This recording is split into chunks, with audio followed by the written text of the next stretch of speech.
Is it more common to live cover miniature horses than artificially inseminate? Good question.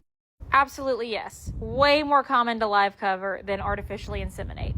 I've been getting that question quite often because we just artificially inseminated AI'd Karen, and then we are AIing Regina tomorrow. This little girl here, Janice, she was live covered. Last year, Regina was live covered, and then Karen was AI'd.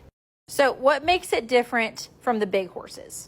And honestly, a lot of it is at the vet's discretion, because a lot of vets anatomically, physically, do not mesh well with minis anatomically, meaning they're too big to breed them artificially. When you are AIing an animal, you have to rectally palpate them. Now, I know with minis, and I'm not sure all the details, there is a way to do it with a wand.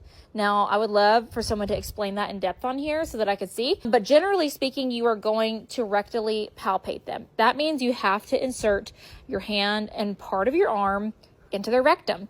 And a miniature horse is that. It's miniature, so it's going to be a lot smaller. So a lot of vets don't offer it because they are, either too muscular, their arms are too big, whatever, or they don't have experience in it and they don't feel comfortable doing that, which is for the best. If they're not comfortable doing it, they shouldn't.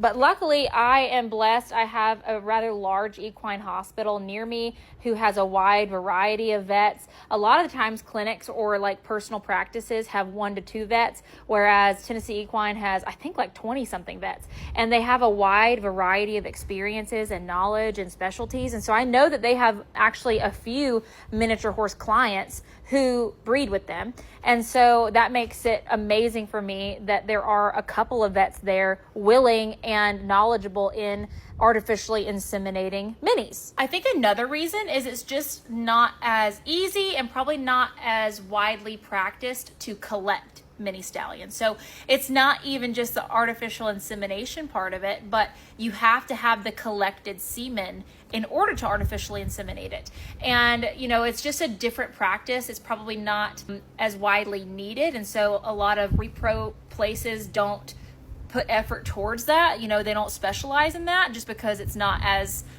widely needed. Like the demand isn't there.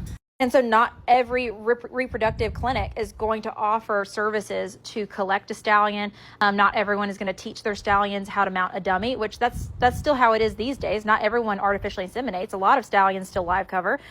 But yeah. Many people, if you want to chime in the comments, and if there's anything else that you would like to add to this as to why live cover is usually wider used than AI, would love to hear it.